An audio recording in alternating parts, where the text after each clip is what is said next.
लखीसराय नगर परिषद क्षेत्र से उप सभापति पद के सशक्त व प्रबल भावी प्रत्याशी व जाने माने समाजसेवी सुरेश प्रसाद ने नगर निकाय चुनाव को लेकर डीटीवी भारत से खास बातचीत में बड़ा दावा किया।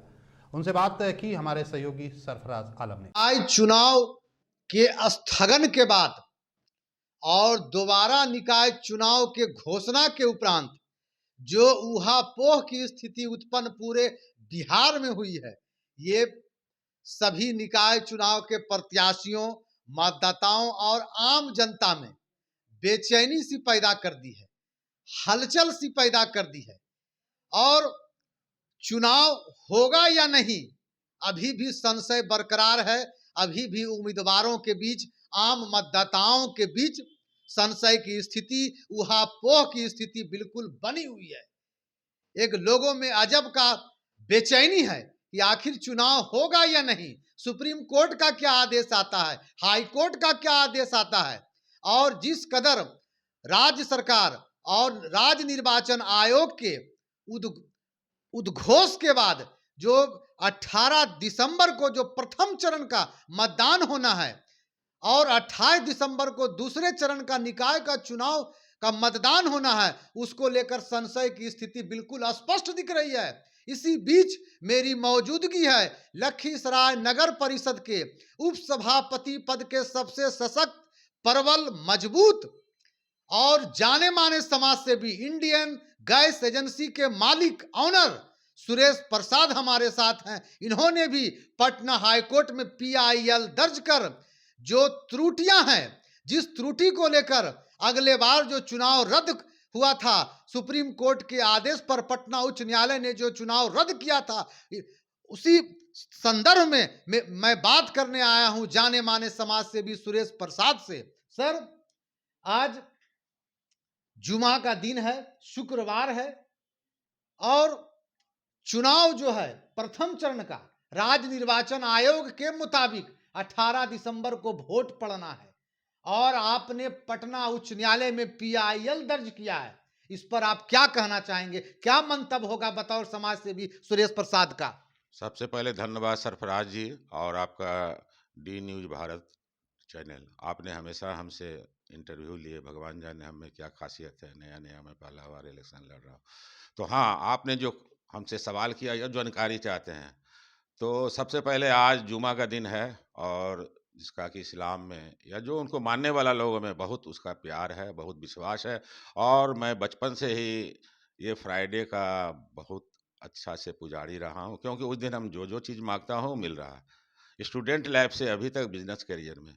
इसीलिए आपने हमको शुक्रवार का दिन चुना तो मैंने तुरंत हो गया। अब चुनाव से संबंधित सबसे पहले मैं बता देना चाहता हूँ, थोड़ा सा पिछला चुनाव जो घोषणा हुआ था 10 अक्टूबर और 20 अक्टूबर, और इसका जो आपका चुनाव का प्रक्रिया 8 सितंबर को ये पूरे बिहार का डिप्टी चेयरमैन का श्रेणी का लिस्ट निकला था, जिसमें लखीसराय नगर परिषद का डिप्टी चेयरमैन का सिर्फ पिछड़ा वर्ग लिखा था। उसके बाद 9 सितंबर को चुनाव घोषणा हो गया, ठीक है, कोई आपत्ति नहीं। 10 सितंबर को जब मैं नेट से निकाला नॉमिनेशन का सीट, तो उसमें देखता हूं कि लखीसराय नगर परिषद उप सभापति का सीट बगल में श्रेणी में लिखा हुआ था अति पिछड़ा वर्ग। वो दिन रविवार का दिन था और समय भी बहुत कम था, मान लीजिए कि वो 10 सितंबर था और 10 अक्टूबर को मैंने देख लिया कि अब यहाँ रुकने से कोई फायदा, मैं तुरंत हाईकोर्ट गया। यहाँ पर एक चीज़ बताना चाहूँगा, ये 5 महीना पहले बिहार सरकार चुनाव के द्वारा ये घोषणा कर चुका था कि 142 नगर निगम और नगर परिषद का जो चुनाव है, जो पिछला 5 साल पहले हुआ था, उसी श्रेणी में होगा। तो जो पिछला चुनाव हुआ था उसमें चेयरमैन रिजर्व था, हरिजन था, और उप चेयरमैन था वो आपका ओपन था, सामान जिसको कहते हैं। मैंने भी इसी कैटेगरी में जाकर, सामान कैटेगरी में जाकर प्रचार प्रसार मार्च के बाद या मार्च से शुरू कर दिया। लेकिन खैर ठीक है, 8 सितंबर को आया कि नहीं भाई ये पिछड़ा वर्ग हो गया, तो मैं भी पिछड़ा वर्ग 2 में हूँ और तुरंत मैं ऑनलाइन कास्ट सर्टिफिकेट के लिए अप्लाई किया और हमको कास्ट सर्टिफिकेट मिल भी गया BC2 का। लेकिन 9 सितंबर को चुनाव की घोषणा हुआ, 10 सितंबर को वही जो हम नॉमिनेशन का जब इंटरनेट से निकाले तब तो मैंने तुरंत गया, चूंकि मैं लॉ का डिग्री लिया हूँ, पटना लॉ कॉलेज का हूँ और मैं कानून में बहुत विश्वास करता हूँ। और मैंने तुरंत हाईकोर्ट गया, 2-3 दिन के अंदर में PIL से लेके चुनाव आयोग, बिहार सरकार, DM कम जिला निर्वाचन पदाधिकारी, हम सबको पार्टी बना के, और हमारे पहले भी उस समय 2 और कैंडिडेट थे जो पहले से फाइल कर चुके थे। थोड़ा थोड़ा देर जरूर लगा, कारण कि कुछ छुट्टियां आ गई, जैसे दुर्गा पूजा की छुट्टियां आ गई, लेकिन जो मेरा विश्वास था कि हमको न्याय मिलेगा वो मिला। 4 अक्टूबर को चुनाव रद्द हो गया, जो कि बिल्कुल अविश्वसनीय था। किसी को ये विश्वास नहीं था कि 10 अक्टूबर को चुनाव है और 4 अक्टूबर को कैंसिल। चलिए, तो ये कैंसिल क्यों हुआ, उतना ही सा बात था। इन्होंने लाया था, उसका जो आधार था सुप्रीम कोर्ट के द्वारा, ये जो पहले से, आज से 1 साल पहले बता दिया गया था कि अगर अति पिछड़ा का रिजर्वेशन लाना है तो 3 हर्ताएं को पूरा करना पड़ेगा। ये पूरे इंडिया के लिए था, ऐसा नहीं पर्टिकुलर कोई बिहार के लिए। तो उसमें 3 हर्ताएं में ऐसा आता है सरफराज जी, पहला है कि एक डेडिकेटेड इंडिपेंडेंट आयोग बनाना, दूसरा पूरे स्टेट का हर कास्ट का कैलकुलेशन करना, और उससे अति पिछड़ा का फिल्टर करना। अति पिछड़ा का फिल्टर करना मतलब उसका कैलकुलेशन, उसी कैलकुलेशन के आधार पर लखीसराय नगर परिषद का कोई भी सीट, चाहे वो सभापति हो, उपसभापति। तीसरा, विधानसभा में इसको प्रोड्यूस करना कि हाँ हमने ऐसे ऐसा काम किया, और इसके आधार पर लखीसराय नगर परिषद का जो उपसभापति का सीट है उसको अति पिछड़ा वर्ग किया गया ना। तो तीसरा, इसको हर नगर परिषद और नगर निगम में पब्लिकली इसको पब्लिश करना पड़ेगा कि हमने जो ऐसे ऐसे किया। लखीसराय नगर परिषद में अगर 1 लाख है तो उसमें ये कास्ट इतना, इसका इतना का, और अति पिछड़ा इतना है।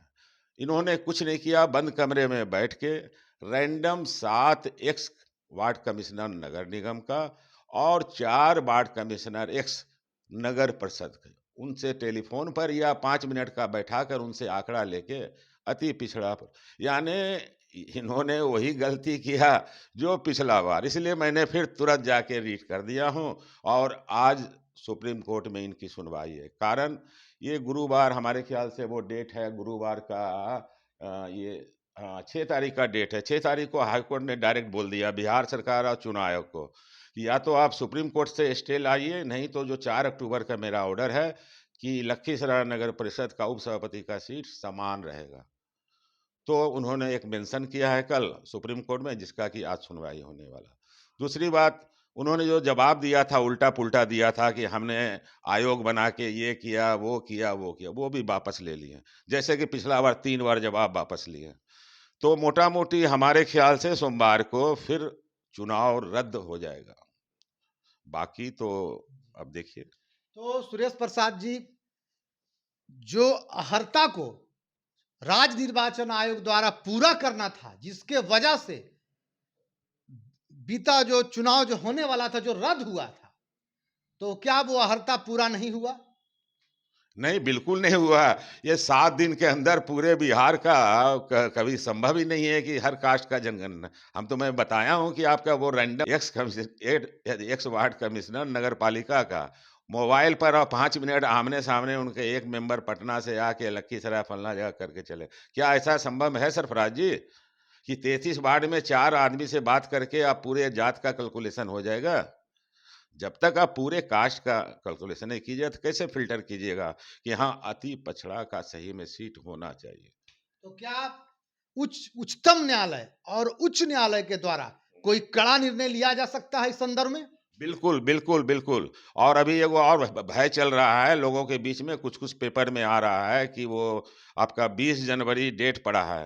तो सरफराज जी, मैं बता देना चाहता हूँ, ये जो केस है जो सुप्रीम कोर्ट में 20 जनवरी को पड़ा है और 23 जनवरी को उसके बाद हाई कोर्ट में सुना, वो बिल्कुल अलग केस है। हम लोग का जो केस है, जो सुनील कुमार जो पहले भी एप्लीकेंट थे और एक और थर्ड हम, इनका बिल्कुल केस अलग चल रहा है, जिसके लिए कि हाई कोर्ट ने पूरा लताड़ा उनको, तब जाके सुप्रीम कोर्ट गए, वहां सुनवाई है और आज उनका जवाब फ्रेश आएगा। चलिए, तो ये थे Suresh Prasad, Indian gas agency के ऑनर, जाने माने समाज सेवी और लखीसराय नगर के उपसभापति पद के सबसे सशक्त प्रबल दावेदार प्रत्याशी जो PIL दर्ज कर चुके हैं, इनका स्पष्ट मानना है कि जो त्रुटियां पूर्व में रही है राज्य निर्वाचन आयोग और बिहार सरकार के द्वारा, उस त्रुटियों में कोई सुधार नहीं किया गया, उन अहर्ताओं को में कोई फेरबदल नहीं किया गया राज्य सरकार या राज्य निर्वाचन आयोग द्वारा, बावजूद उसके चुनाव की घोषणा कर दी गई। वैसे आज सुप्रीम कोर्ट में भी इस संदर्भ में आज सुनवाई होनी है और सुरेश प्रसाद का स्पष्ट मानना है कि हर हाल में उन्हें न्यायालय पर भरोसा है और न्यायालय जो 18 दिसंबर को जो नगर निकाय का चुनाव होने वाला है, उस चुनाव को ब्रेक लगाने का काम करेगी। आपको बता दें कि सुरेश प्रसाद एक